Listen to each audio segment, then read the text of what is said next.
The one and only Richard Metzger. Welcome aboard, sir. How are you? I'm wonderful. Thank you for having me.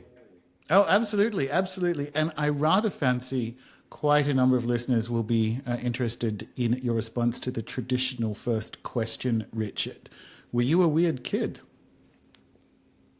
Definitively. Definitively. I was not an innocent child either. At all. At all. I can remember vividly reading about Lenny Bruce when I was in the third or fourth grade, right? And it was talking about his drug use. And I remember thinking, like, that sounds great. And I was like 8 years old, you know what I mean? And like I say, I wasn't an innocent kid at all. You know, I would listen to a Velvet Underground song like Venus in Furs, and I would knew exactly what it was about. I don't know why that is, but I was not an innocent child. One of the things that I can recall doing was convincing my mother to buy it was like a hardback book about horror films, right? And oh, can you buy this for me? I really like monster movies, you know, maybe like 7 or 8. And there were pictures of like naked women in it, like 2 or 3, as they always did in the 70s, right? And I remember just thinking like, oh, I've got to convince my mother to like buy this for me, like with subterfuge, you know what I mean? So like I was always interested in things like this, even when I was really young. So Did you yes, succeed? I Did was a she weird buy kid. you the monster book? What's that? She did. Did you? Excellent. Very good. Yeah. I still have I, it. Excellent. I tried that on a couple of times until I realized in adulthood. So mine was there was a cheap tarot deck, really awful, like poorly printed Waite Smith in the local newsagents. And mother wouldn't buy it for me. I think that's a bit weird because she's an energy healer and all kinds of stuff. I'm like, okay. But it was like her objections were aesthetic. Like it was not it was not a good object. I'm like, all right, I'll try I'll try this again when I find a nicer tarot deck, which somewhat challenging to do in Newcastle in the 1980s. But you succeeded. I failed. There you go. All right, I think so my mother was just more gullible. yeah, maybe. That's interesting, I guess, from a behavioral perspective, and obviously some of it's content perspective, but you kind of moved even beyond naked ladies and horror movies in terms of your interests as you grew up. Now, one of the things I think we'll get to is what came first, magic or disinfo. But like that wily kid who manages to get a horror book out of his mother, let's move him into the troubled adolescence and see what happens there. Well, yeah, magic definitely comes first. I've There was a public library when I was a kid. I'm from Wheeling, West Virginia, right? Okay. Sort of a steel town that in the late '70s, in the Jimmy Carter administration, there's all of the steel mills closed, all of the coal mines closed, you know, and so a town of like 56,000 people became within some years a town of like 23,000 people, right? And but there was a really incredible public library there, and it was really well stocked, and they had everything. And the women who worked there were all really really cool. And I had to get shots in each arm for allergies when I was a kid, and so I had to take the bus. There was one bus around this town that just made a loop, and then I would get that. I would go wait in the library, and then my parents would pick me up after work, right? So I would check out like 5 books a week and read them from cover to cover. Back the next week, do it. You know what I mean? So I was in that library like constantly, and they had things like the Confessions of Aleister Crowley. They had things like the Book of the Sacred Magic of Abramelin the Mage. They had William Burroughs and Brian Geison's The Third Mind, right? They had books about underground film where I could read about Kenneth Anger, you know, and they had Ladies and Gentlemen, Lenny Bruce by Albert Goldman, which is, Yes. I read that in the fourth grade, and it's still my favorite book, I would say, to this day, if you ask me. And I love biographies. I love that book. But that's where I discovered Crowley. Also Timothy Leary, right? And Okay. so Timothy Leary and Burroughs, I was like really, really into, and then I was a big Led Zeppelin fan, you know, when I was a kid, and so reading about Kenneth Anger and his interaction with Jimmy Page, he seemed like this kind of like this sort of like socialite gadfly sort of magic guy that gave hipness to all of these rock stars who wanted to be associated with him, you know, and so that's where that sort of interest starts to come from, and I got really into Crowley when I was like 14 or 15, and simultaneously, again, really into Timothy Leary. I think there's a lot of similarities between the two of them, and William Burroughs. So that would. This is so.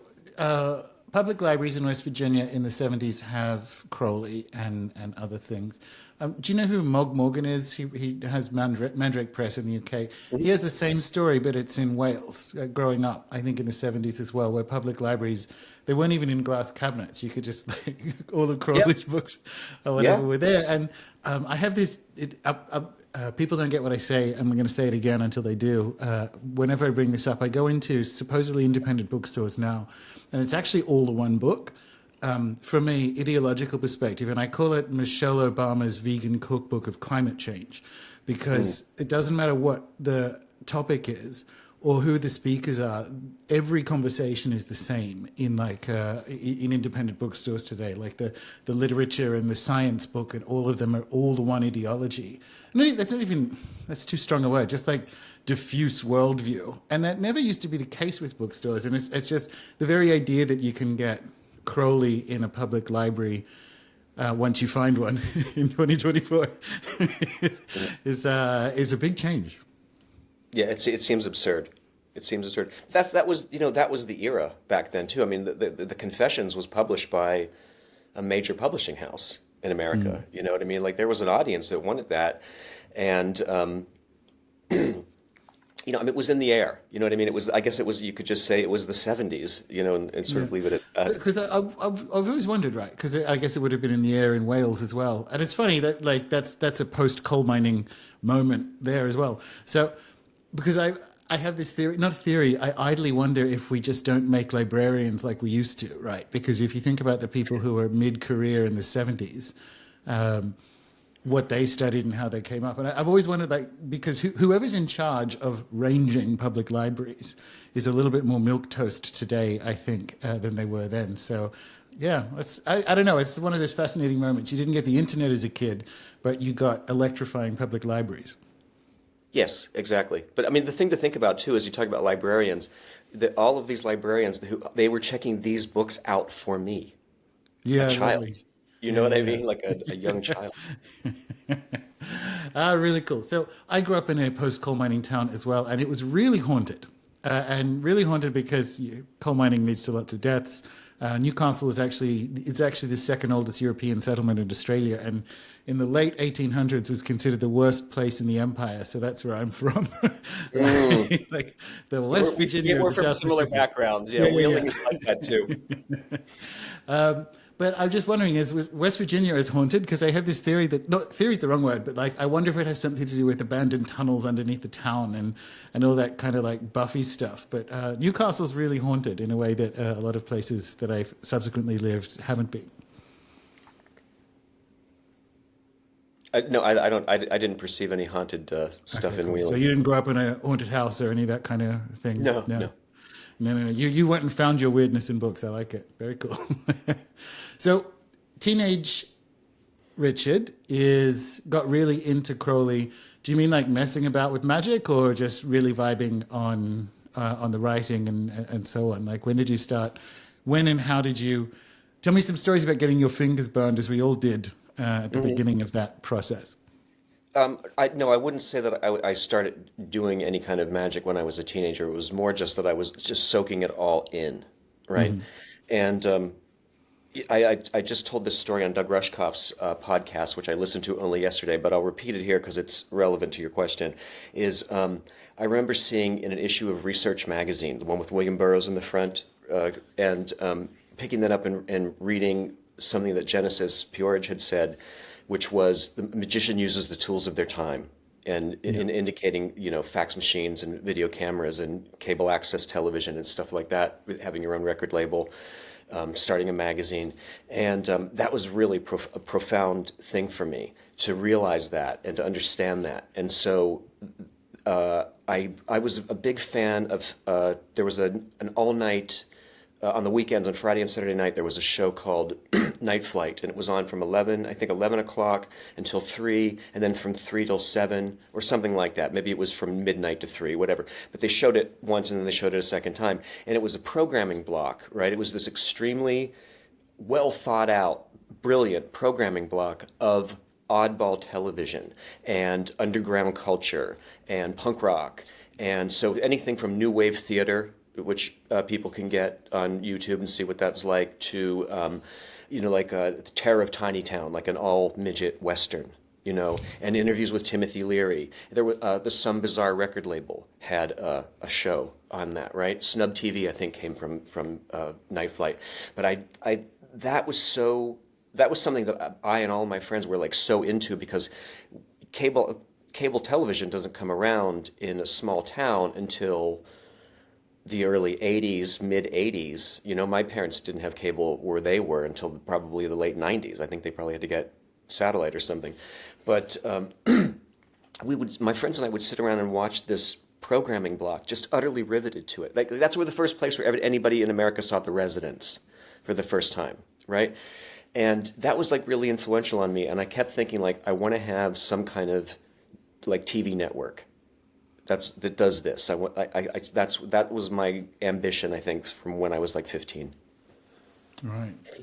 Interesting. So was that when you look back on it and you're in between high school and disinfo life, like, London and what have you, which we'll get to, was that a conscious thing? Like, I'm going to find a very non-linear way to having my own TV platform, or was that more, do you think, an unconscious pull that was always in the background as you're off exploring other stuff? Well, it's funny, because if you ask somebody, once they get to a certain age that I have reached, look back on your life and you see like a straight line or a bunch of, I ultimately see a pretty straight line from where I wanted to be to where I am now, to be perfectly honest. I mean, I was a real go-getter when I was younger. I was out and about all the time.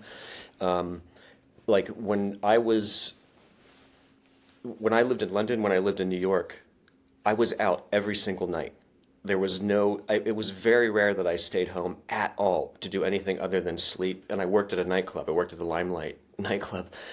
And so I was really like voracious to get information and to sort of collect experiences and to see things happen.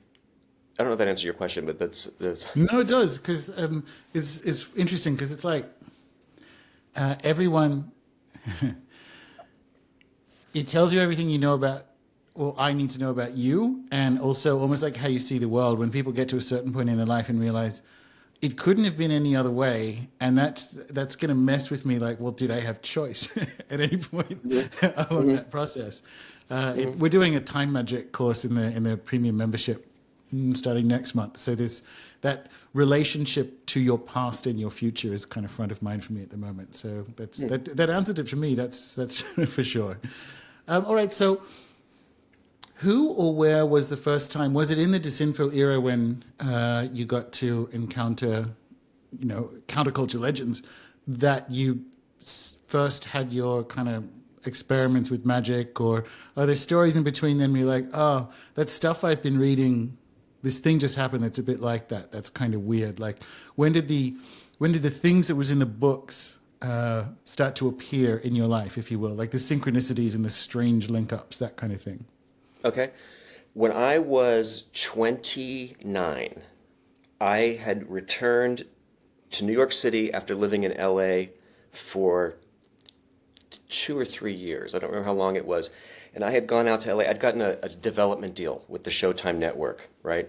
And so I moved from New York then, which was starting to feel really dead to me by the late 80s. It just wasn't, as the vibrancy and the scene had sort of calmed down. Now it's horrible there. I'm demoralized every time I go to New York. But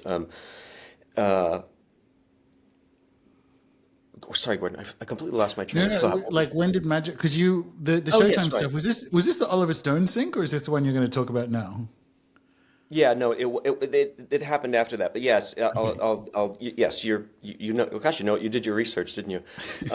I was in LA, and it didn't go well for me, right? So I moved back to New York City with my tail between my legs and hoping I would find employment there, which I was not going to find in LA, that was for sure.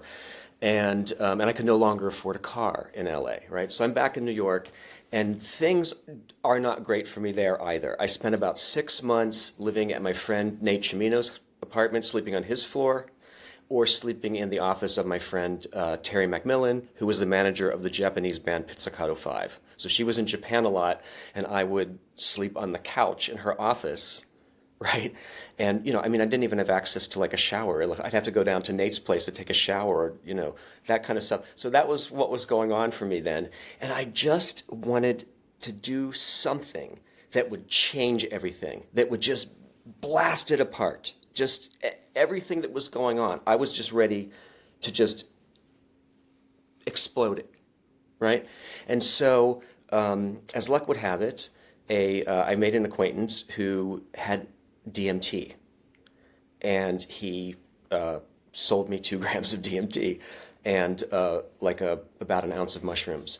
And so I started going after the psychedelic experience, shall we say, with gusto. And I understood also from reading Timothy Leary that this was the fastest way to enlightenment as well, right? That this was the thing that you don't necessarily need meditation. You might need to expand your mind chemically, or, you know, feel free to disagree, but that's sort of what I was thinking. And so I decided to do a lot. Also influenced by Robert Anton Wilson's The Cosmic Trigger, which I had just read around that time, thank God, right? And that's what I did. And so I thought I'll get a different message. I'll be able to tune into something else. I'll have new ideas, if nothing else, right? And I'd also been reading a lot of Terence McKenna around that time too, and I had this idea for a documentary that I won't bore you with that, but I had this idea for a documentary, and I thought, oh, maybe Oliver Stone, who I'd already worked with before, would be interested in this. Maybe he would executive produce this, right? And so I sent that to his office, and then I ended up, strangely enough, in Los Angeles with the Pizzicato 5, right? And I was working at a hotel by this time. I wasn't like completely homeless. I was working at a hotel at this time. I was, in fact, living in Brooklyn. I had an apartment, but I didn't want to leave that thread hanging. But I ended up in LA with the Pizzicato 5 when they were doing some shows out there. And that's when I sent this information about this thing to Oliver Stone's office, and they responded and saying, "We've been trying to reach you for a while. We've got this job for you." And it was at an interactive production company called And Interactive, AND, which was the initials of the 3 founders, right? And Interactive. And that was the first company that had been funded, well funded, you know, in the millions by like a telecom. So they were like they were the very first place. And when they got that money, got that investment, the internet as we know it now wasn't even remotely a thing. My dog's in the background. That wasn't even remotely a thing. They were doing their demonstrations to this, you know, the capitalist who they would ask money for with Laserdisc, with multiple Laserdisc, you know. So they were sort of saying like, here's how it's going to look in the future, you know. Yeah. And so I was hired there as like Oliver Stone's producer, but they paid my salary, right? So and it was to do a project called History Inside Out. And yeah, when I did my media arts production degree when did I start? 2000, 2001. There was still sections of it called interactive multimedia, and you could effectively minor in creating touch screen displays for museums, because that's the track. And fair enough, like the .com bubble had just burst or whatever, but that was one of the minors that you could do. Like that was listed, like if you do this course, you can program touch screen kiosks at museums. Well, we've come a ways, but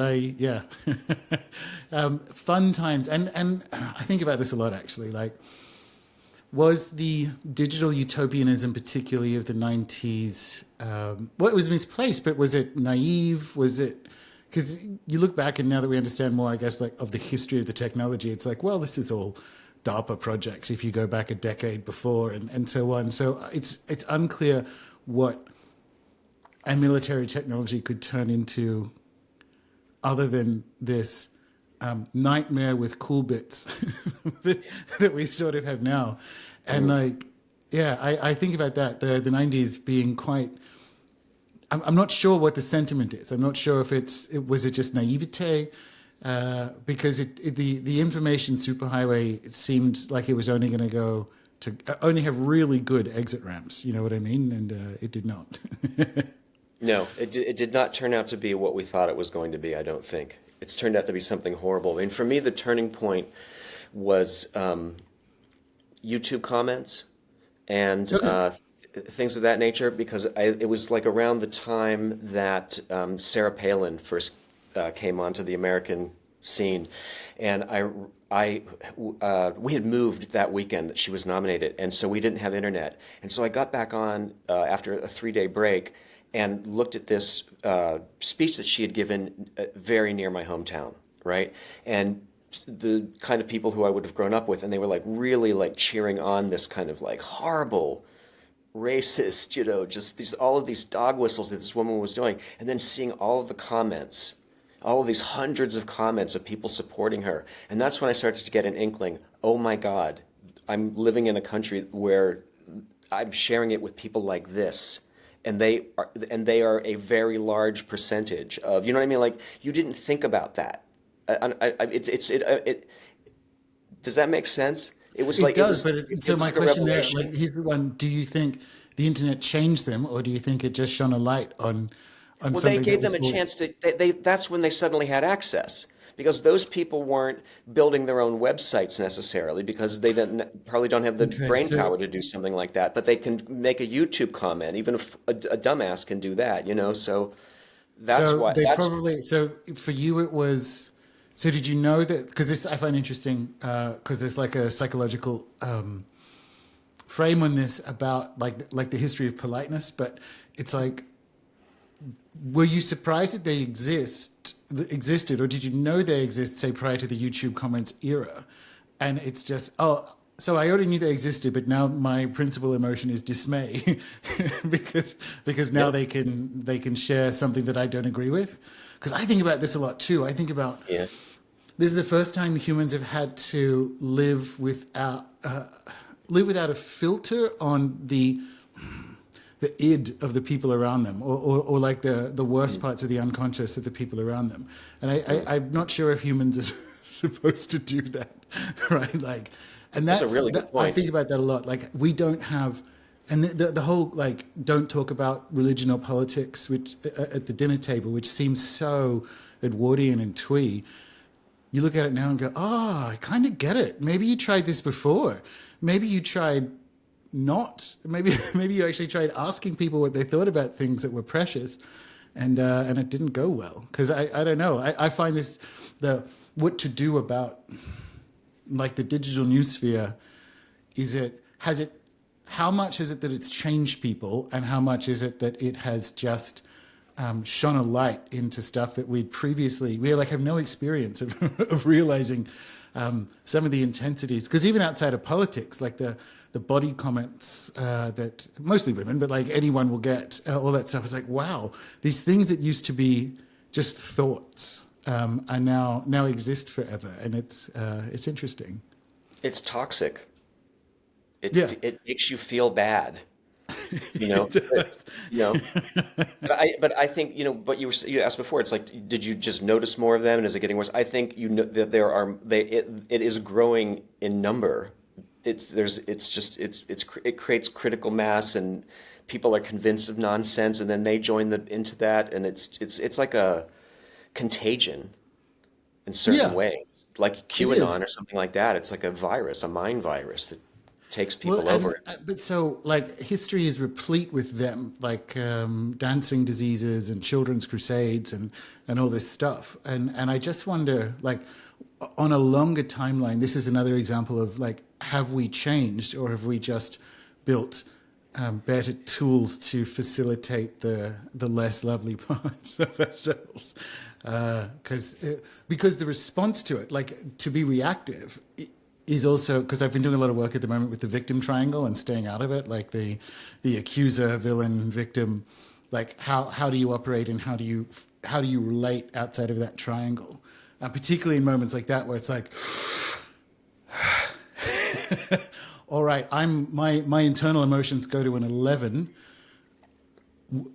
Some of that's me. Do you know what I mean? Like there's a 4, which is like, no, this is a real thing that's unpleasant. But like the 11 is like, okay, all right, what shadow work is called for here? That's what I've been sitting with, I would say, the last year, on account of Jung's prescription around nuclear war. When he was asked, do you think we'll be able to avoid nuclear war? He said, it depends how many people can integrate their shadow. That seems 100% nuclear war to me. but I'm doing my best. Yeah. I'm doing my best in the other direction. It brings up a cool question, like, what would disinfo...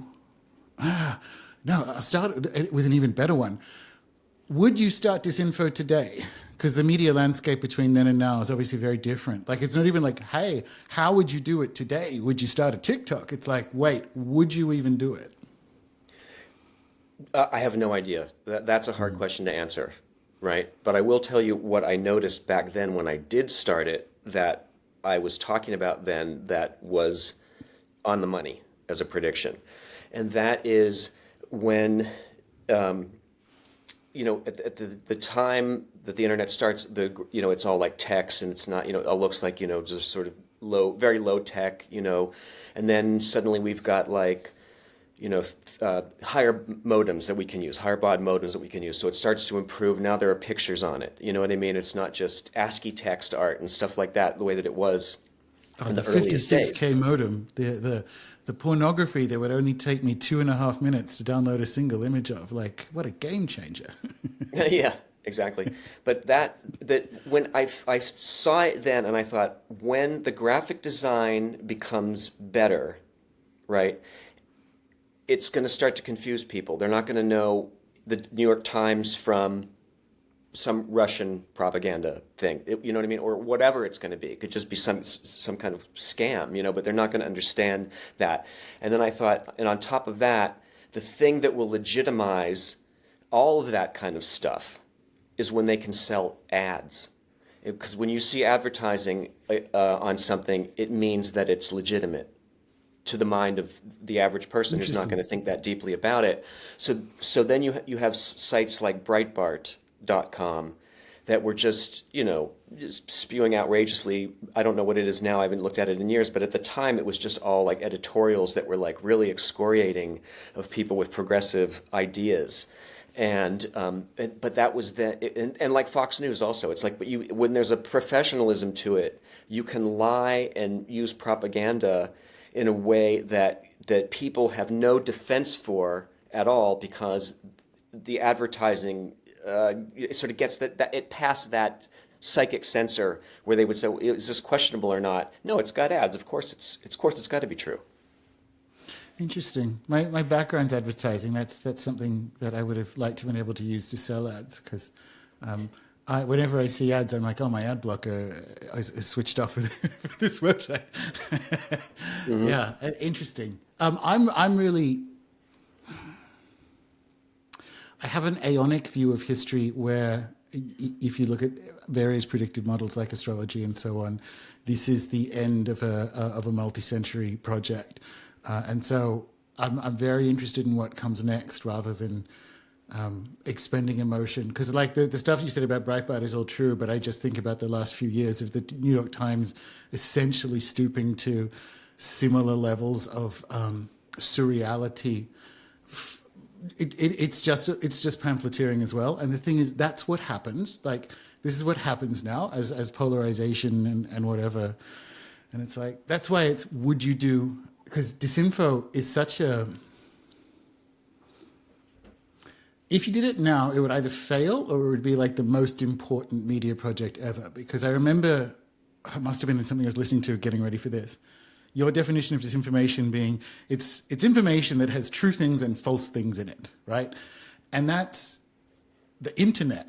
That's like the world now. Like the whole, you were one of the first ever websites, and the whole thing is now disinfo.com, right? Like there's nowhere you can go. None of the water's clean wherever you go.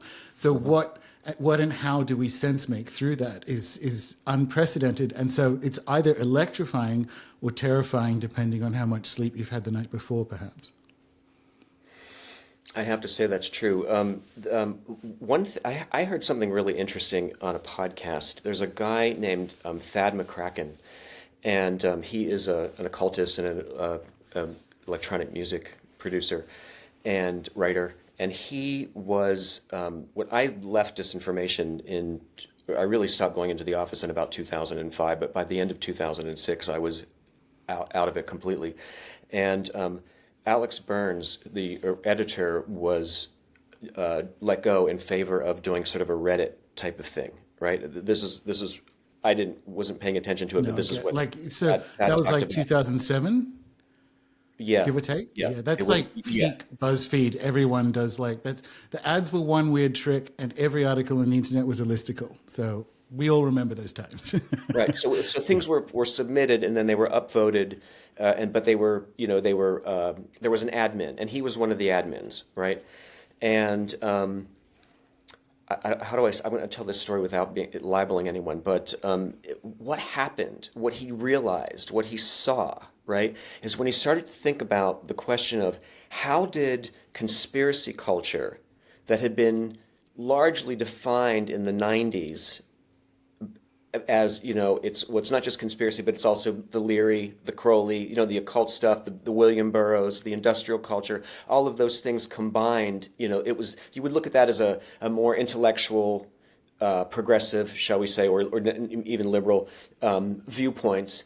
And how did that get changed all the way in the other direction to this alt-right thing where they are now the counterculture, right? So when I talk about this with Doug Rushkoff, he'll say something like, well, it's because everything that the counterculture wanted, being able to smoke pot, for instance, or, without fear of being jailed, or gay rights and these kinds of things, that they had come to pass, and that the pendulum had swung in the opposite direction now, and to be against that stuff was to be counterculture.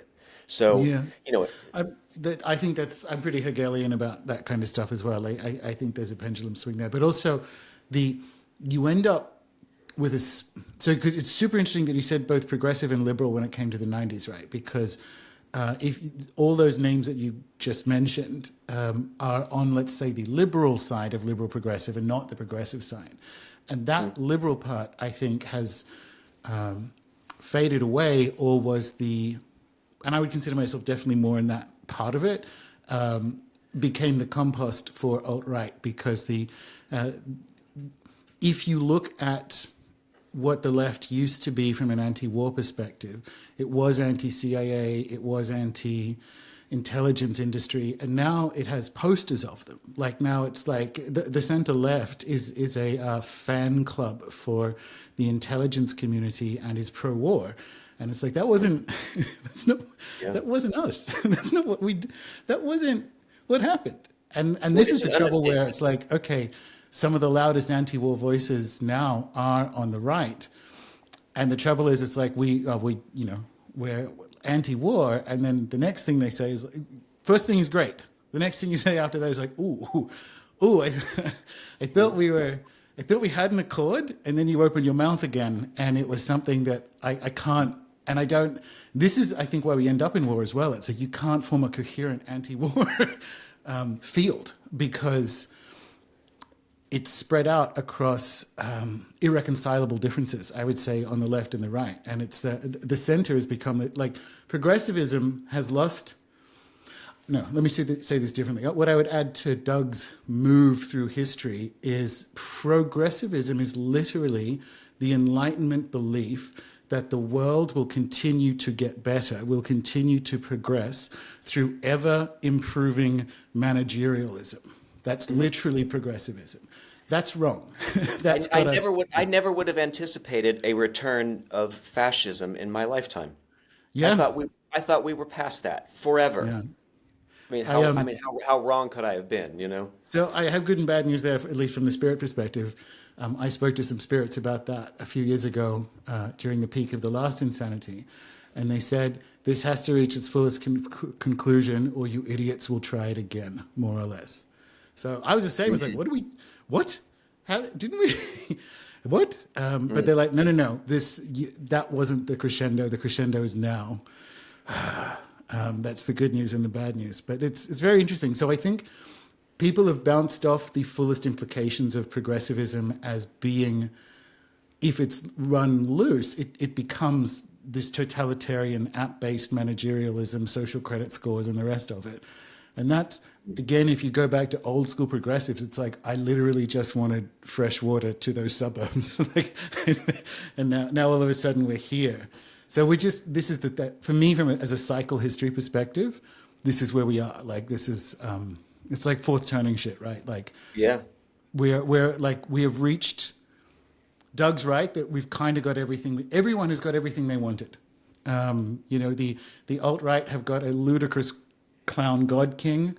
The center left has gotten the fullest implications of some of their wooliest ideas when it comes to, like, I don't know, trans kids and what, like, everyone's got what they wanted. Here we are. Yeah. I mean, the polarization that goes on in this country, I mean, it seems to have grown dramatically over the summer, right? I mean, and certainly over the last few days after that guy tried to shoot Trump, you know what I mean? Like, it's more intense and you feel it, But the thing that I find really interesting is there's a complete realignment of you talk about anti-war and pro-war and all that. There's been this complete realignment. It's probably in politics and in the political parties, that probably hasn't happened since the 60s. So like it hasn't happened in half a century, and it's happening now, and it's happened. It's happened. Even like in Britain, it's even more, right? Because it's basically the last time, like the thrumping that the Tories just got, the last time that happened was like the Whigs in the 1800s. Like, to lose a major party, which, I think everyone gets, because we're just at that point in the cycle. So we'll see what happens with however, this is an open question as to how this may go, given how desperate things are getting over there. But like in European elections and everywhere else, we're seeing like the annihilation. And I get it. This isn't a pro-Marine Le Pen statement. I get the fury, because there's been multiple generations of both sides having a crack, and it turns out to all be lies at the behest of a uni perspective that doesn't support actually the main people in a country. It's crazy. Like, that's why, what would disinfo be today? Like, where do you find? So do you know who Bayo Akomolafe is? Mm-mm. Yeah, he's one of my favorite thinkers. He's like this Nigerian public intellectual, lyrical. Anyway, he says, what if the way we respond to the crisis is part of the crisis? And that's my unlock. That's been my unlock, along with Charles Eisenstein, about not contributing to a field of war. And it's not like, what can we do about it? It's where can we do something? So this post-activism idea, what if the way we respond to the crisis is part of the crisis, is, well then, okay, Bayo uses it to like make space for the non-human. The Western thinking that we know exactly what everyone should do and we know what the next steps are and we are the sole determinants of what happens in the future is a dumb idea. And it's an imperial idea, right? Like, at the very least, let's say the weather, but climate is going to have its own say in the medium term. But if you're a magician, that widens out to spirits and ancestors and all that kind of stuff.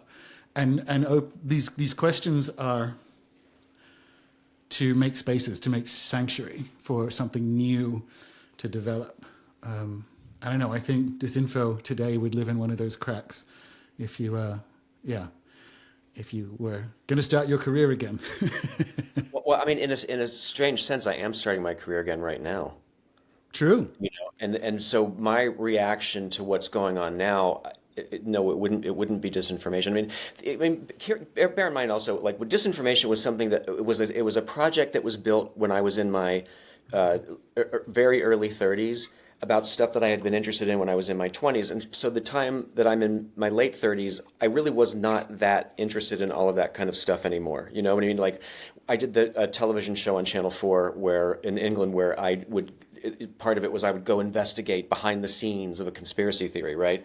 And so people would always ask me, like, well, all of these conspiracy theories that you've investigated, how many of them, did you believe in? And I was like, or how many of them did you investigate that changed your mind? And it's like, none of them.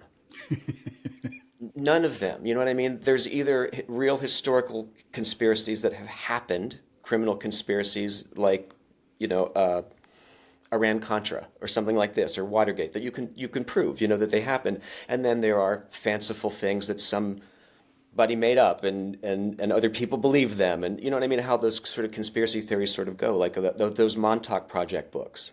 To some people, those must have seemed plausible because there was a sort of cult built around that stuff, right? So, sorry, I keep No, forgetting. that was cool. You ask such complex questions, and then I start to answer something. I go like a preamble, then I think, what was I talking about? No, it's really good. It's really good because I call that conspiracy yoga. Like, I actually I love conspiracy. Like, if you want to tell me, and I use this example all the time because it's a real one. If you want to tell me that spiders from Saturn are like controlling the politics on Earth via their base on the moon, I'll listen. Like, that sounds cool. It really does. I wish it was true.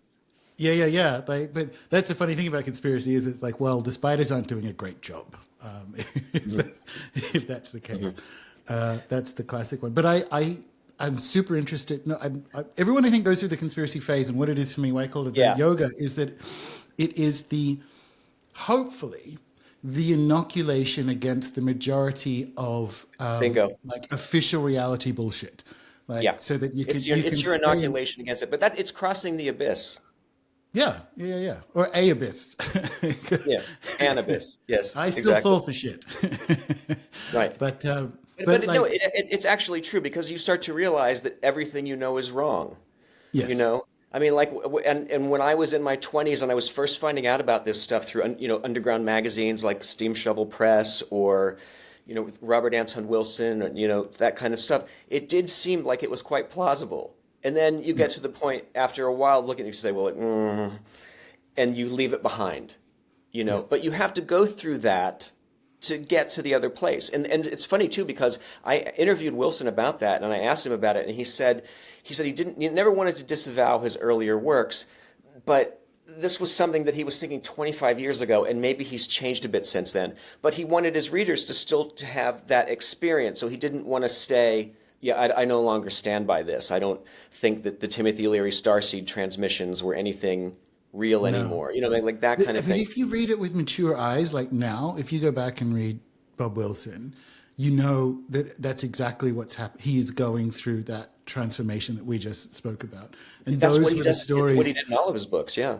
Yeah, those were the stories that pulled him through to the other side of it. That's 100% like. Well, let's move to easier question then. So I've got a list. So you've met Tim Leary, Robert Anton Wilson, Genesis Peerage, Terence McKenna, Grant Morrison, Paul Lafollette, Kenneth Anger, like a lot of real nobodies, Richard.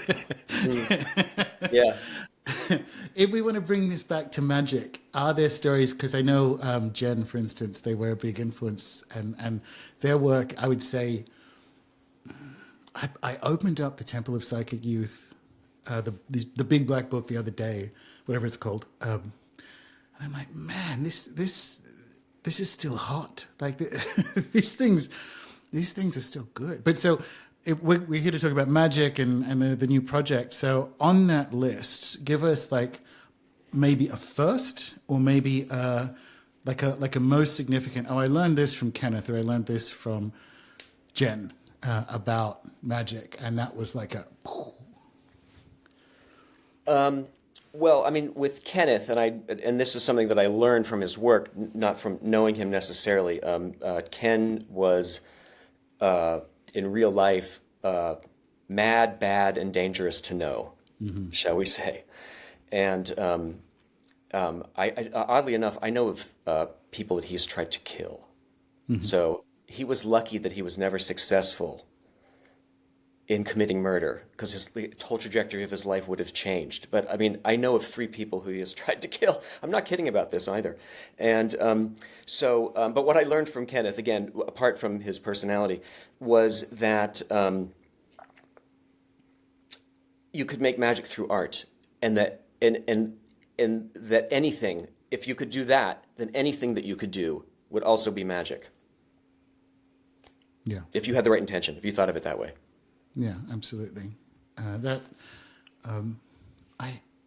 the so-called West has had to rediscover something we disabused ourselves of several centuries before, and most of the rest of the world didn't, right? Which is that ceremony is intentional living, right? That's what, because this is all a meaning field, right? Like that's, however you want to describe it. And it's really interesting and good that you can be honest about the shortcomings of his character, viewed from the level of the sacred. Like,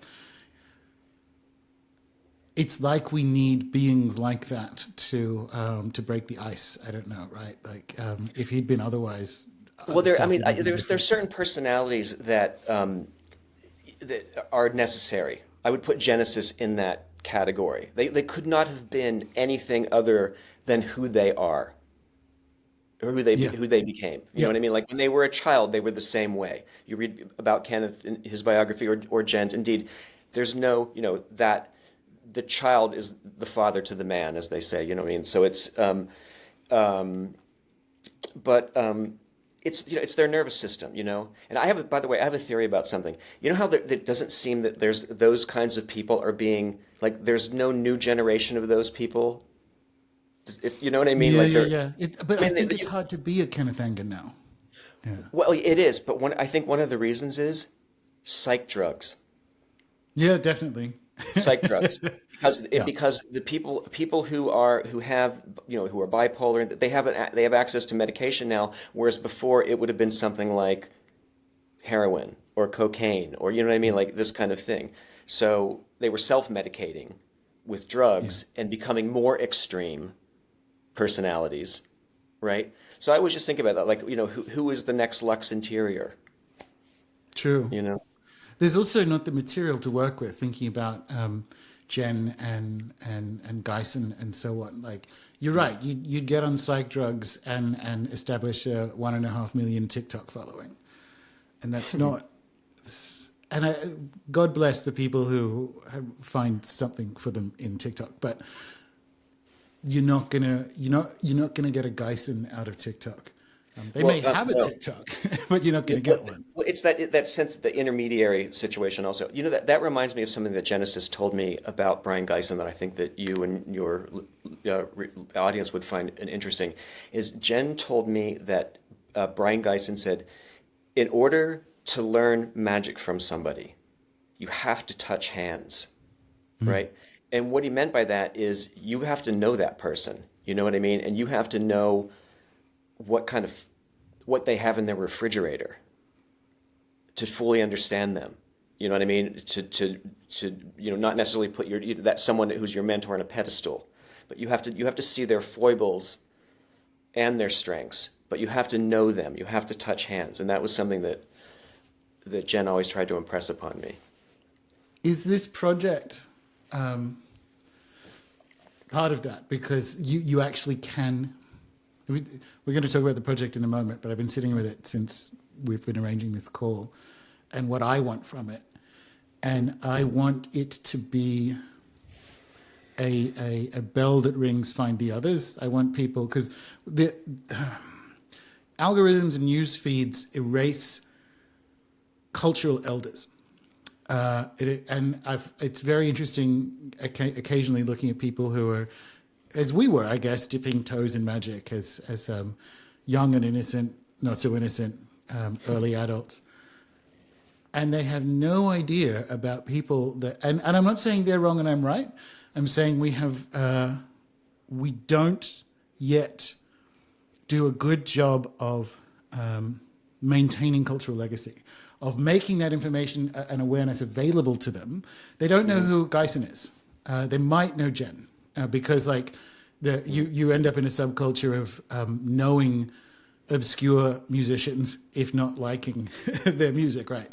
But they won't know Geisen, and they might not vibe with Geisen stuff. I don't give a fuck. But I would like them to know that he is upstream from them, and so is Bob Wilson and all the rest of it. And that's what I hope for. Because when I began this podcast back when it wasn't, speaking of ancient media, when there certainly wasn't video or any of the rest of it, my joke was it was for me as a kid, or if it was for the kid on the bus in Cleveland somewhere who could have Peter J. Carroll or whoever it happens to be in their ears. Like, oh my God, they're actually real people. Because I found them through books at the edge of the world, Newcastle, whatever.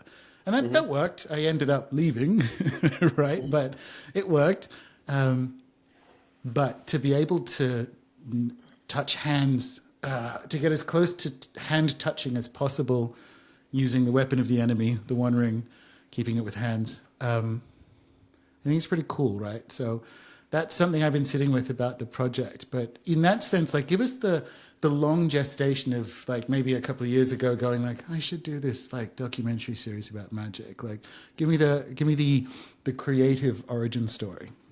Well, it's going back to what you had asked earlier, and I was starting to say, like, this is a new career for me, right? Yeah. So I'd left behind Dangerous Minds, and that just wasn't making money anymore. The internet ad industry just completely tanked, and we had a deal with Vice that allowed us to, keep a loft and make a living at it, and then that went away on the very day that the lockdown happened with COVID, and the day that we got a new puppy, so that sort of helped that bad news go down a little easier. And I was in LA and just visiting. No, I was out there for a wedding, and I got together with my friend Chris Holmes, right? And Chris Holmes is he's really impossible to describe because he's so many things. But my wife has described him as sort of a Father Yod type of character, right? He's extremely charismatic, and he's one of these people who is just his website is called Fascinated by Everything. fascinatedbyeverything.com, and that's who he is. He's somebody who is just joyous and happy, and he draws people to him, right? And they're interested in his obsessions and stuff. So he's this really amazing character in Los Angeles. And if you want to look him up online, there's an article about him in the Los Angeles Times that talks about how he knew Obama before he was, before anybody else did, because he was the guy across the street who smoked on the stoop.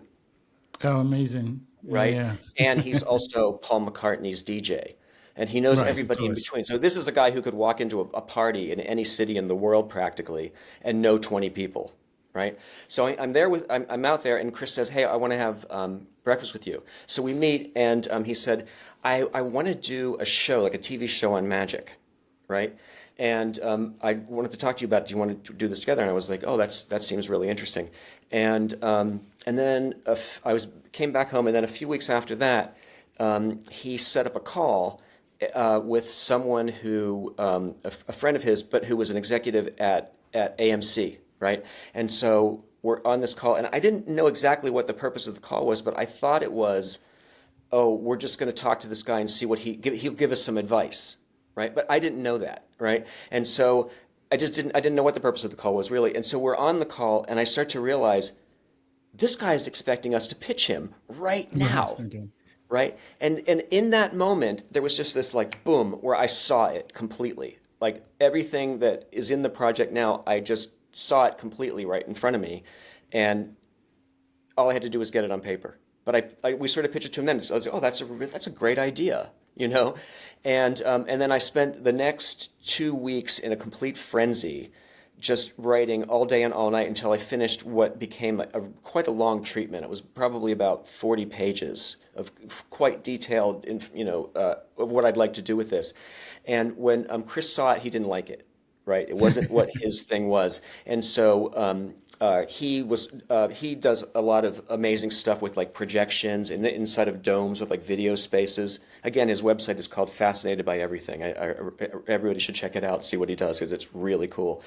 But he didn't really like it, and so we sort of parted ways on that. And so I think it was too dark for him, frankly. I think he wanted something that was more about like the golden ratio or something of this nature. Yeah, cool. Yeah, the thing that I came up with was a little bit too dark. Did you ask him to give it to Obama? Obama's on the board of Netflix. That's rude. Yeah. Right. So, but like I say, I saw it, and then so that's how it happened. And by and large, what came out of that phone call and was put on paper is what the project is. Amazing. Yeah. So, how, like, would you say this is the new career? Is it like, is this season one?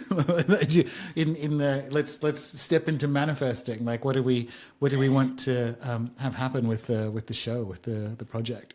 Project's better. I don't know at this stage of where it will go, but I have a lot of different ideas. And one of the things that I'm drawn the most towards would be a teaching of magic, not in like recorded, things where, there's like a course, but where I'm actually doing it like we are now on some kind of, Zoom type of situation, and doing that. And that is really appealing to me. I mean, I teach at the university. Touching hands is as close as you can get. You know what I mean? Well, Well, you can just ask somebody a question. You know what I mean? It's a two-way thing at least. Yeah. So you're sort of touching hands in a sense, at least digitally. So, but that's kind of, because we've been doing that for years. Here's a pro tip: you set the intention beforehand that you're actually meeting at the level of the field, because there is abundant scientific evidence for such a thing, right? You're meeting at the level of the field, and as a secondary thing, you're using digital technology as almost like the ignition part of the spark, but the actual hand touching is field level, because that's really opened it up for us. That's really helped, so that we don't think like, oh, you can't do this stuff on Zoom. You say, I'm not doing it over Zoom. I'm really not. Like, we're doing this at the level of the field, the way remote healing works, the way all of that kind of stuff works, but there just happens to be a Zoom call at the same time. So you can touch hands. Absolutely. You can get there. So tell us about the project, and I'm going to do it in that, like, I'm very interested, given who's in it. What did you learn about magic that you didn't already know going through this project? Like, that's pretty fucking, all right. Not necessarily anything, but I heard a lot of great ways to describe it. So I learned a lot of new metaphors that would allow me in a teaching situation to explain it better. Maybe that'd be the way to say it. What is, you're at a dinner party, cocktail party, whatever, with someone who isn't like scoffing at the idea. And in fact, the culture has changed so much over the last few decades that maybe in the maybe a Reaganaut would scoff and have a quaalude. But like now people are more genuinely like, oh, wow. Like, and they'll tell you the story about how their aunt who just died visited them in a dream or whatever. Like, the culture is ready to, I think, and not a moment too soon, marshal these amazing resources of the imaginal. But in that same situation of like, you have to explain to someone who's never really realized that magic is real, what is it?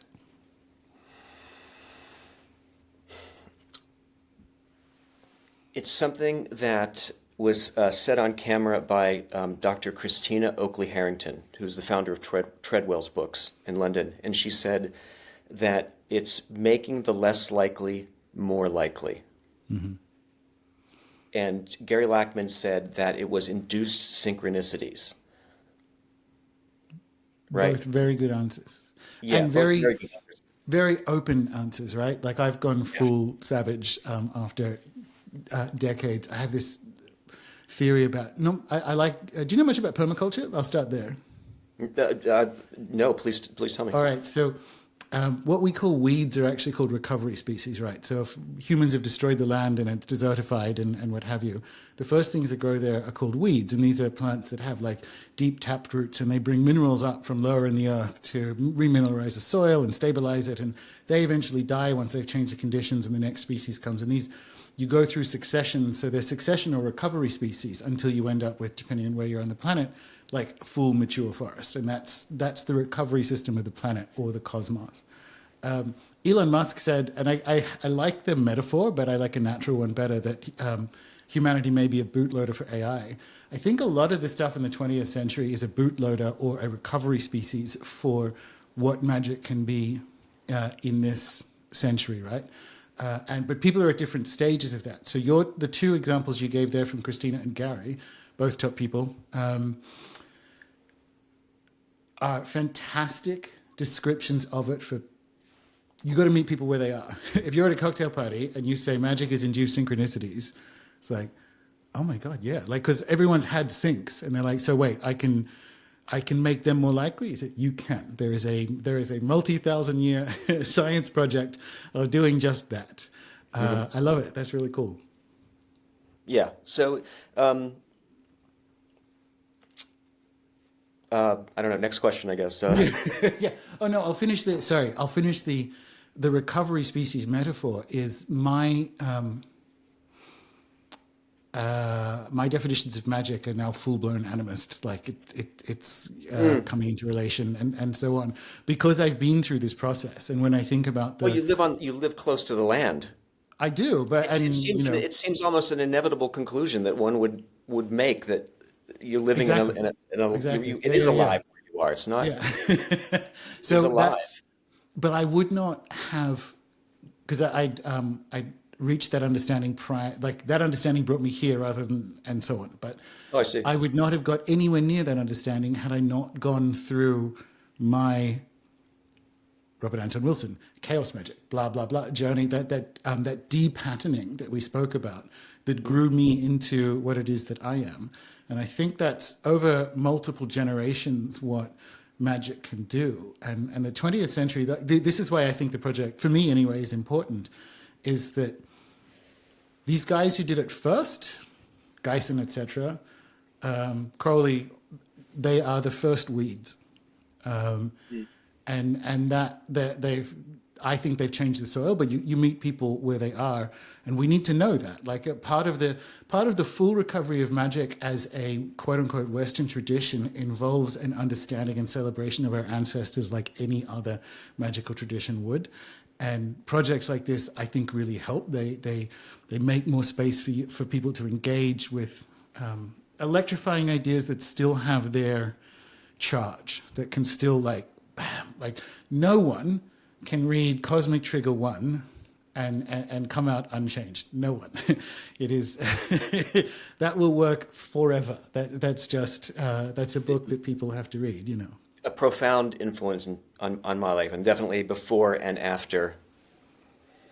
All right. So situation for me. Tell us about the fucking super friends that you've you've gathered through the show. That's the thing. It's funny that you picked up on that, because if you watch the video that I do on the Kickstarter, it's very like I'm Professor Xavier, like calling the X-Men. But that's kind of the way that I see it, and I think it's kind of the way that Doug sees it, and the way that Grant sees it also. You know what I mean? We had a conversation on Zoom, the three of us, and that was the gist of it. And I think the thing that got Grant really excited was the idea of bringing new people into it, bringing young people into it, and also teaching them the lineage that this is, which is, I think, really important. That there is a segment on, I got the last interview with Kenneth Anger, right? And there is a whole segment on him and his importance. There's a piece on Marjorie Cameron, and there's a piece on planned on Austin Spare. Right. So, so there are artists the younger people should know about them, basically. Mm-hmm. But the idea is a sort of a gathering of the tribes, or at least some kind of like meeting place where there's a common idea that people sort of get around a definition of something. And one of the things that I found about doing the research for, promoting this and marketing this is that there aren't that many large. There's no strange attractor out there in the internet for all of the occult, pagan, magic, witchcraft people to sort of meet at. So it's decentralized, Yeah. And so everybody seems to be sort of siloed in their own thing. And I also found to be true when I was asking, I booked somebody to be interviewed, and I would say, "Was there anybody else that you can recommend?" And almost everyone, there was exceptions, like Christina Oakley Harrington was one, Melissa Jane Madara in New York was two, Lisa Derrick was very helpful. But most people I find that are in the occult world, shall we say, are not doing it, and they don't know each other. They don't know each other. They're operating very separately. And in a city like Los Angeles, you might meet the acquaintance of someone else who is a professional witch on Instagram or an author on occult stuff. But anywhere else, that's not going to happen. Yeah. I'm not sure if that's magic specific, because obviously I have a reasonable sized community associated with the show. And I'm not sure if that's Magic specific. I think that's everything specific that isn't a team sport. But it's nevertheless true, and it's a thing that needs to be navigated. I in particular, my background's media as well. So like, I in particular, I delight in the problem I delight in the challenge of what community and togetherness and beingness can look like when we have a best case relationship with this technology, with this carcinogenic surveillance technology that has atomized us. It's like, cool, well, this has happened. What does the recovery process look like? How do we put this in service of a new form of belonging? So like Orland Bishop, who again, another, I think, profound philosopher, says the answer will not be traditional because the world is no longer traditional. And that when I look at everything, frankly, in my life, it's like, okay, cool.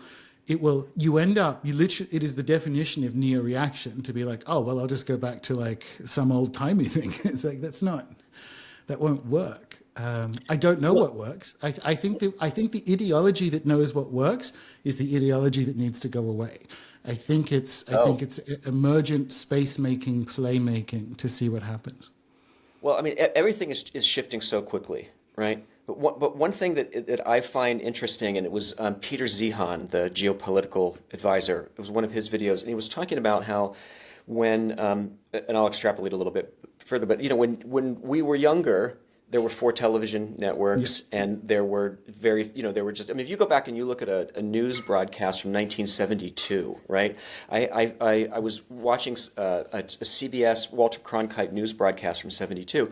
Consider the fact that they had to shoot everything on film, develop it, and then get it into the studio. So there was almost no film. It was one man sitting behind a desk, and there would be like a graphic. I mean, that's what the news was 50 years ago, and you were getting, so there were only so many conduits of what is reality, and now that's been sort of, that's been like abrogated, and that's since, arguably since the late 90s, that's not true anymore. And today it's definitely not true because people don't watch legacy media like TV networks or cable, and they're not used to it. But somebody who was born in 1990 forward, they have no institutional memory of a time when people agreed on everything, not just the pop charts, but reality itself. And it's extremely dangerous, I think, what's going on now. And it's also why I think that younger people in Europe are open to these extreme right-wing parties. Yeah. So the other side of that is during the Walter Cronkite era, we all marched into wars we shouldn't have done, and thalidomide and all this other stuff. So the other side of polyvalence is having fewer voices only sounds good if you actually trust governments, and that's low everywhere, and it should be low everywhere. It's not that people have gone away; the trust has been abrogated. So this is that end of the West thing. I see no value in building or theorizing a return to or improvement on. It's a bit dark, but it's actually quite positive. It's like this cannot continue in the way it is, and I don't know what comes next. So we just have to push through it. Exactly. We're not going anywhere. You know what I mean? If it's when Rome fell, they didn't just lay down in the street and die. Exactly. And that's exactly. So it's like what do I intend? With what future am I in relation? Like I'm almost like jumping ahead of the apocalypse because it's that not contributing to the field of war thing. It's like, what is mine to do? Where can I do something? And it's terribly freeing, to be honest, to be like, oh, I don't have to expel any energy on thinking about like, oh, I guess we just need a better news network, or maybe we can get the kids to read a newspaper. It's like that. None of this. What are you talking about? None of this happens. That's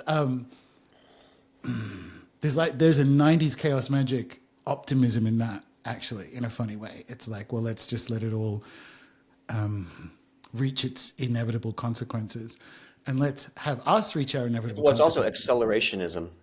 Yeah, a little bit. Yeah. I would say it's astrology, right? Because this is what comes, like, we're at a pretty painful point from a space weather perspective, but like we get better space weather. So It's cycles theory, right? It's just that it looks like accelerationism when you're at the part that's accelerating, I guess. But yeah, definitely, yeah, it can look like that, but. Crazy times. Like I was not actually expecting astrology. I have this whole theory about why that's come back to like cultural centrality as well, and it's space making for new identities, right? Like it's actually safe's the wrong word. It's a method of introspection and identity formation unattached to the prospects of culture. So you can form identities on a space basis, basically, instead of like the beliefs about career and housing affordability and all that stuff is gone, right? So there's not a lot of external things to grapple with in the development of identity. And I think that astrology represents an almost like inward turn because you can find engagement and personality development. That's what it looks like to me when I see younger kids, people in their 20s going into it. I'm like, what medicine are you finding in astrology now? And it's a sense making that isn't attached to any of these extra narratives that are just not right. Do you know what I mean? That nothing externally is correct. That's my take. What do you think? About what specifically?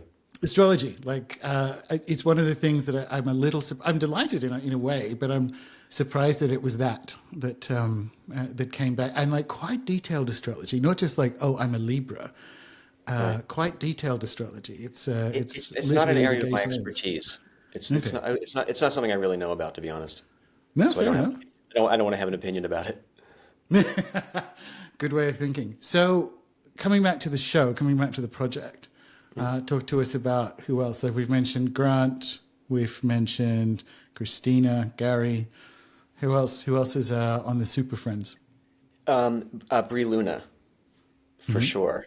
I think you would maybe say that she's the Wonder Woman of that group. So Bri Luna, the Hood Witch, she was involved. In fact, I wrote about this on the blog the other day. I'm trying to keep like a diary of what happened so I can just keep pumping it out to social media and pimping the Kickstarter.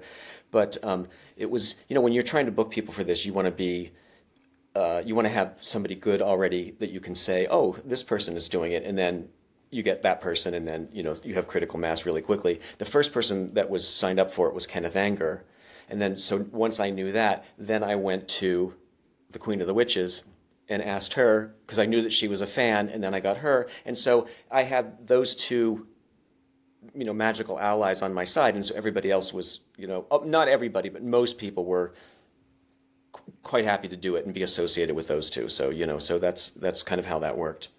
All right, nice. And how, what are we going with, topic area? Are we doing, history? Are we doing cultural history? What's the shape of the story you're telling? Well, kind of.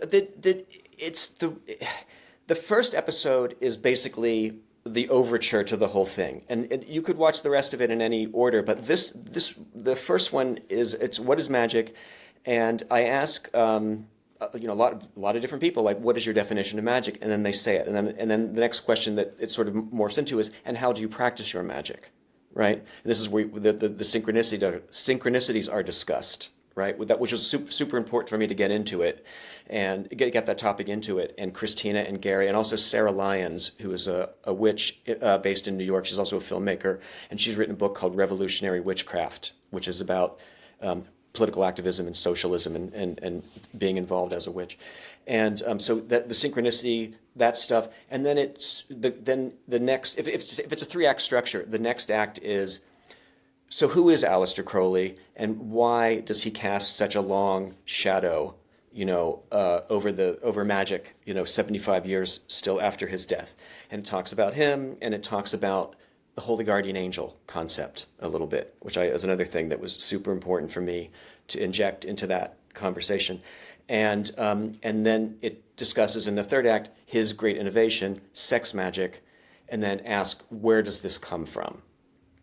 Right, so that's the first show, and I think somebody watching that, who is completely has never heard about this kind of stuff, right? It's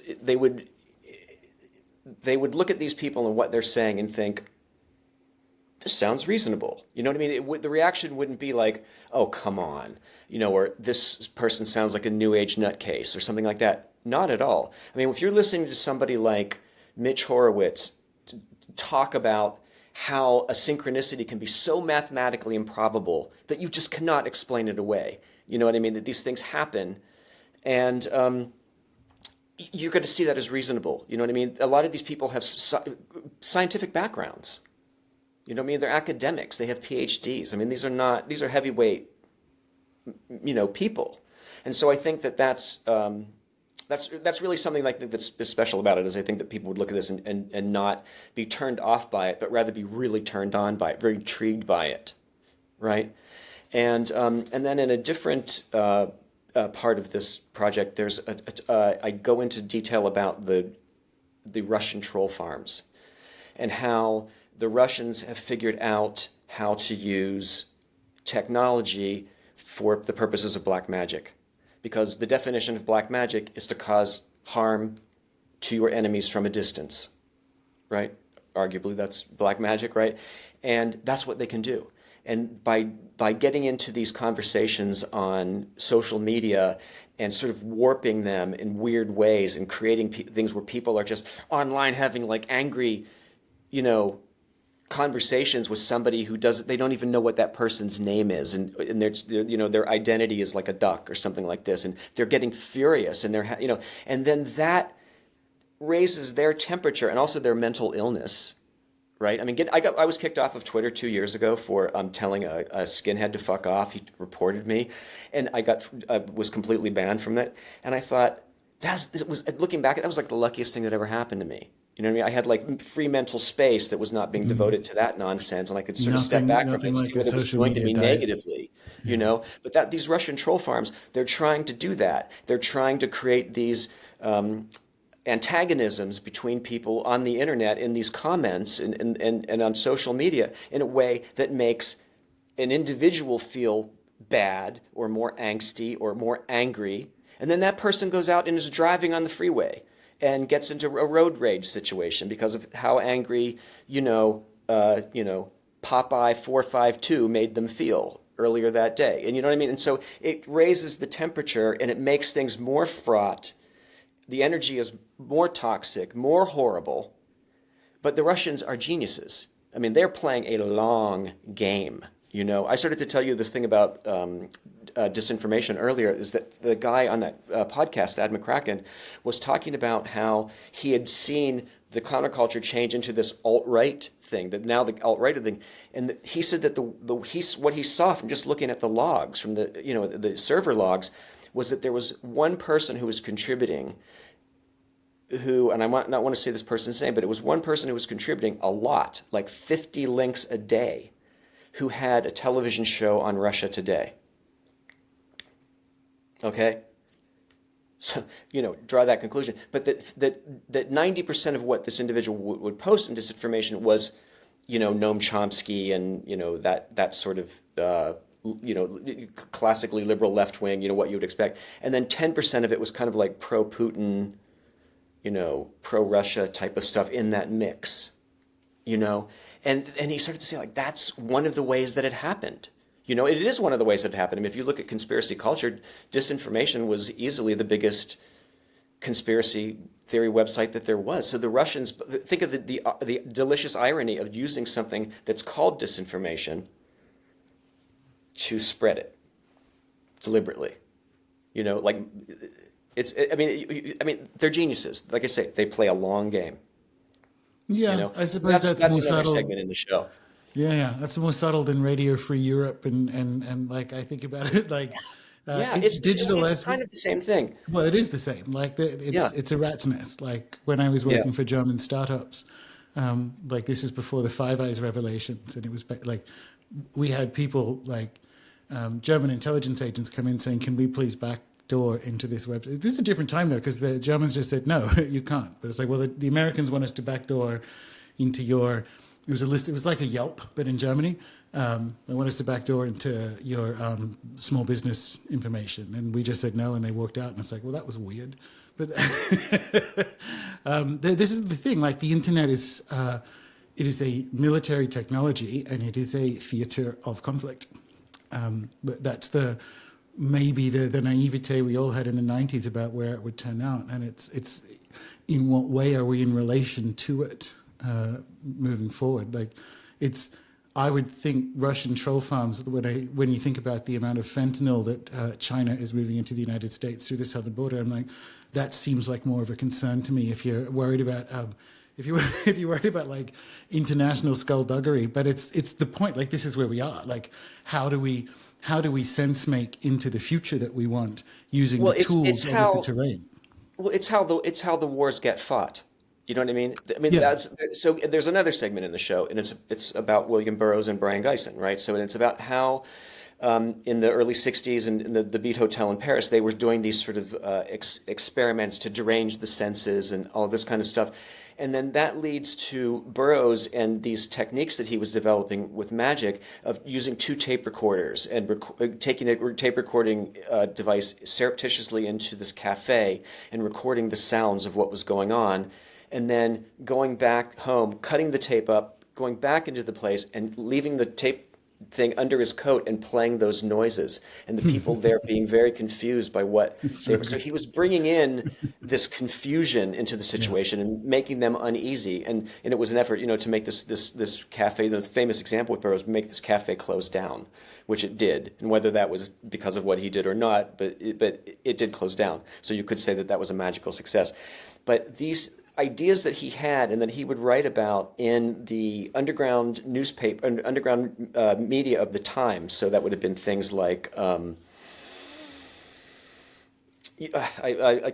of the, also in the skin magazines, like he had a column in Mayfair, but like Oz magazine or International Times. That's what I was trying to think of. He was writing for the International Times, but he was writing about how these techniques of like weird sort of propaganda scrambling, or the whole like bugger the queen. Like if you had like youth people running around saying that would that you could cause riots, and there were certain things, and he was suggesting to what was then the new left of the time, right, that these techniques they should pick up on it, right? So there's discussion about that, and then it sort of segues into a thing where, okay, what is chaos magic? And it goes into a sort of a thing. Rodney Orpheus gives a really good sort of dissertation of what it was like to be in Yorkshire when Peter J. Carroll and Ray Sherwin and these people were around, and how everything got formulated, and Phil Hine and the magazines that they were doing and all of that kind of stuff. And it's quite interesting. But it's also a Burroughs influence thing too, where they were looking for results magic and making things happen and etc. But the thing that is fascinating to me is that you have characters like Alexander Dugin in Russia being wildly into the idea of chaos magic. And in fact, his Eurasian political party of the 90s used the 8-pointed chaos star as its emblem. Yeah. Okay? I mean, it was, it's just bingo, it's right there. But also somebody like Steve Bannon in America being aware of that kind of stuff, right? But I think that the Russians, through some kind of translation or whatever, they didn't take it as, using the formless chaos, working magic in the void a la Austin Spare. They took it as literal, like, we can use magic to create chaos. And then the internet comes along and internet comments, and then there's their opportunity they're in everybody's home. They're in everybody's home. They're in front of your face all day. And they took advantage of that. Well, I mean, it's international espionage is a game two can play, I think. Being here on the edge of the Americosphere, we've had other decades of that now. I have a preference, but I think of it from that direction. I also think they're very good at it because, who was it? It was like one of the Soviet leaders said the reason this was after the psychic discoveries behind the Iron Curtain came out. And one of them said, we never burned our witches, which is not true in the case of the Soviets, to be fair, when it came to like Siberian shamans and so on. But in general, Russia didn't go through like witch burnings, and even under Sovietism didn't really let go of the idea of psi or magic. And it's cheap, which was very good for the Soviets, right? So you ended up with like 30 psi facilities to the United States is too, because it's cheap. It's just like, who's the weird chick in the village? Let's get her to do some remote viewing. And I actually dove deep into this in my last book. They didn't have to, because of the woolly Marxist ideas that their science had to run on, they didn't have to make magic something mental. They could make it physical from the start. So they were doing really cool shit with pyramids, and they didn't have to call it telepathy. They could just have like human-to-human contact. Because actually Marxist science didn't allow for things like that to be real. Like, it all had to be materialist. So they got better. It's a really interesting framework. Exactly. So they got better. There's a maturity. I don't want to lionize it too much, but it's like there's a maturity and a sophistication to the understanding of magic because they didn't trip themselves up in the way the West did for several centuries. So it, like, I don't know, is the fact that there are actual like public remote viewing companies that you can, in Russia, that you can pay to gamble on sporting events. Like, I don't know how big the side deep state is on the American side. I don't know how big it is on the Russian side, but it's pretty clear that all of this stuff is in play. And it comes back to that, like, what is mine to do? It's not what can I do about it, it's where can I do something. It's like not doing a spiritual bypass, but like understanding that, continuously posing the question, what if the way we respond to the crisis is part of the crisis, and allowing that to open up. Because I mean, honestly, there are some days, my YouTube comment problem isn't that. Over the last few years, there's been a couple of days where it's like, you know what? What if I just, what if I just stop, right? What if I just have like no more internet? And everyone has that moment. And I think you should. I think everyone should have a view of their life of what it looks like with no internet. Like, what would that look like? And I don't mean like grid down World War III. I mean, like, what if you just stopped just using the internet? What would your life look like? And I think people should sit with that. I think, and build from that reality up, right? Like, okay, where and how am I engaging? So that your synapses, your autonomic nervous system isn't captured by governments and companies and the rest of it, because that only gets, it's a real black pill thing to say, but it only gets worse from here. Like, but let that be the good news, the opening up of like, okay, well, the answer isn't in that direction. You've just learned something, you know? Mm-hmm. I find that withdrawing from social media has been helpful for me because I'm not drawn into the minutia of it. And but I sort of try to take a more aerial view because it makes me less angsty and less crazy to think about what these people are doing, to just sort of, step back and say, there's a lot of bad things happening and there are a lot of bad people in the world. And I would like to find a way to influence younger people to help them counter it. There you go. Yeah. Something I learned by like stopping Twitter. You're a creative as well. And I was talking to a writer friend of mine in the UK. And when he stopped Twitter, he's like, what the fuck was I doing? Giving away to the world like entire blog post ideas in a fucking and it's not like, he's like, how many ideas a day do you have? And I was just, it's like wanking rather than having sex. It's like, what am I doing? Well, it does, when you're not on it, it does free up so much mental space for other tasks. Exactly. And for me, that was this show, that filled up every spare, synapse that was left that was not devoted to Twitter doom scrolling, All right. Well, speaking of the show, how might people get involved and where might they find out more about it and so on and so forth? Well, if they go to magickshow.net, it'll take them directly to the Kickstarter. And on Kickstarter, we are looking for, it's 1,000 people who would like to see this happen, who would like to get behind this and see it happen. It will take money to finish it.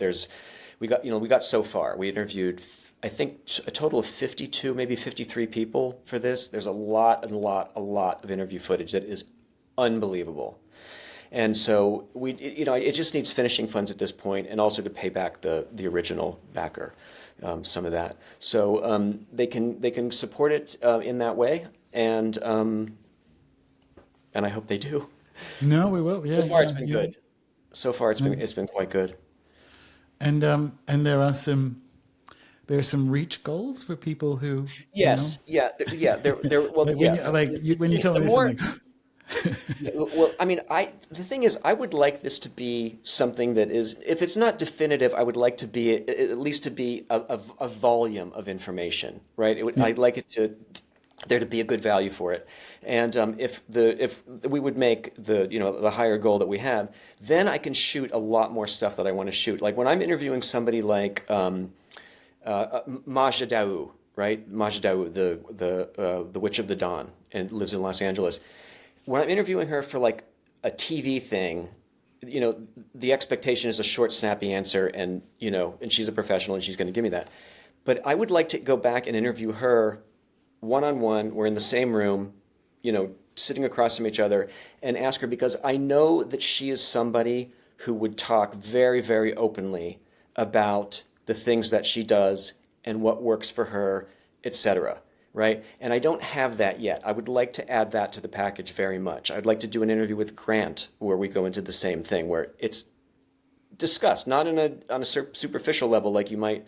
And again, certainly the interviews that I got are far beyond superficial, but to get really deeply into it and to become very open about it, so that somebody else, in the same sense that Robert Anton Wilson was open about it, so I want to get interviews with Maja Daou, with Grant Morrison, with Eric Davis, who I did not get to interview for the show, and I would really like to get him on camera, and Mitch Horowitz. I'd like to get those people and sort of get it, because there's and a lot of other people too, but those are the ones that I initially would like to get for this thing. So if the stretch goals go, then I'm going to put several more hours of content into it. Nice one. Yeah. And I hear tell, speaking of Grant, that there's some possibility that he may do some magic with you for people who are involved. Yes. Okay, I'll give you how that happened, right? Because it's kind of a funny story. So I put together a press list of everybody that I was going to contact about this, and I was looking at it, and I just saying, like, okay, nobody wants to write about a Kickstarter. It's a thing that doesn't exist. Nobody wants to write about a Kickstarter. It's impossible to get press for Kickstarters. But Lisa Derrick had the idea. Like, we were talking on the phone one day, and I was saying, like, we could have witches sell spells, or there could be like a backer tier where someone got like a tarot reading over Zoom or something like this. And I said it would be really great if Grant would do one. You know what I mean?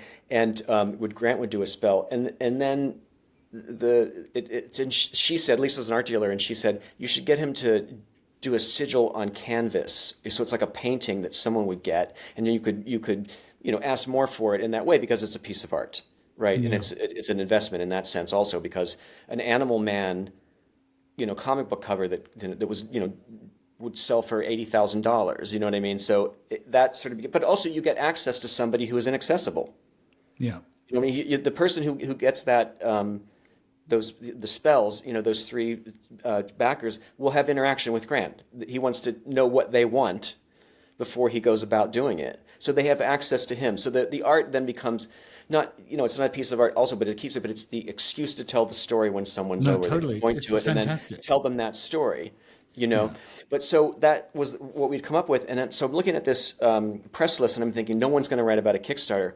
But they would write about Grant Morrison doing a spell. You know what I mean? And so that became like, okay, that's the focus of the press release. And so Doug and I got onto a Zoom call with Grant and said, would you do this? And he knew immediately what value that would have. And all of the comic blogs would write about it, and the sci-fi and horror, so it would sort of percolate up from there. And that's how we would sort of get the press that a Kickstarter never would in a million years.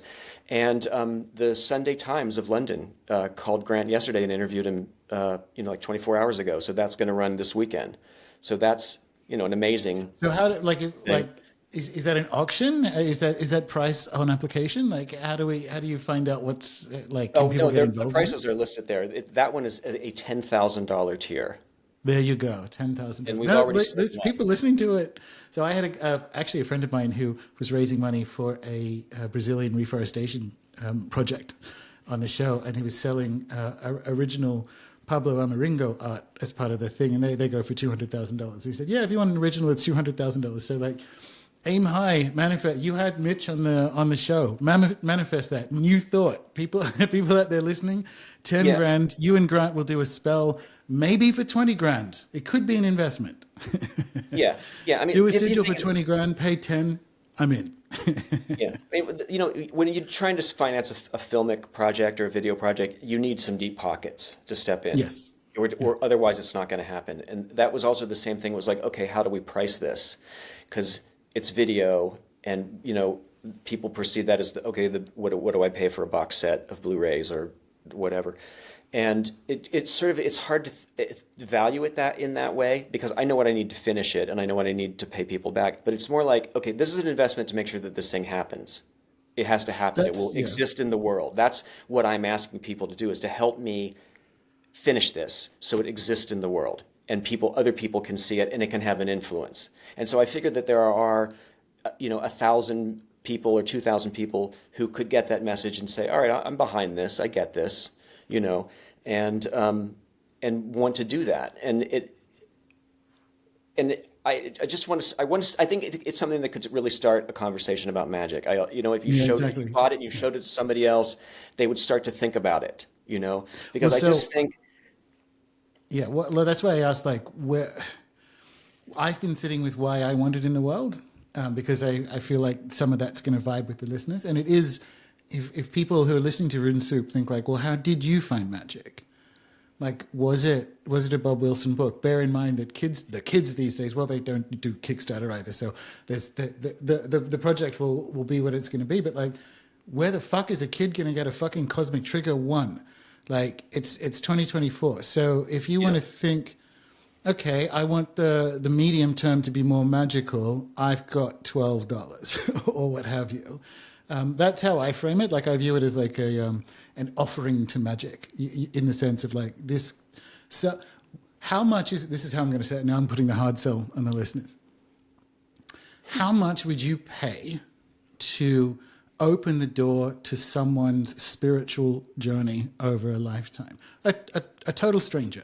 If you knew that you had $20 and one person was going to watch this and find a voice that resonated with them and go and find his or her book and embark on a multi-decade exploration of their own psyche in the cosmos, leading to their complete individuation, is that worth $12 for you? This is my hard sell, Richard. That's what I'm putting on. Well, thank you very much. You're a really good marketer. But it's Grant and Doug very much have this idea of passing the torch to a new generation. And Grant was describing the three of us in this Zoom call as sort of being the elders of the situation, which I don't know if I'm comfortable with that, but you know what he's saying. But it's like you have to, because we had touched hands with Burroughs, with Robert Anton Wilson, with Timothy Leary, with Genesis, with Paul Lawfully, and so we're that conduit in the same way that Genesis was the final link to the Beat Generation, really, arguably. Exactly. Other than Lawrence Ferlinghetti, you know what I mean? Like, it was Genesis was the link to all of those people that was still living. And so that's, it's very much that, like I said, like that's one of the reasons, like, I think Grant is so behind this, is he sees this as being a passing of the torch. And as he said to me, it's letting them know what the lineage is, where it comes from. That's a very important, I think, thing to understand as well. Yes. You can have a total grasp, but you have to know the history of it. So.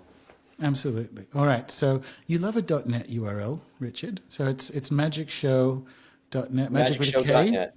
Yeah. What's that? Magic Show with a K. Yes, like magic with a K. Magickshow.net.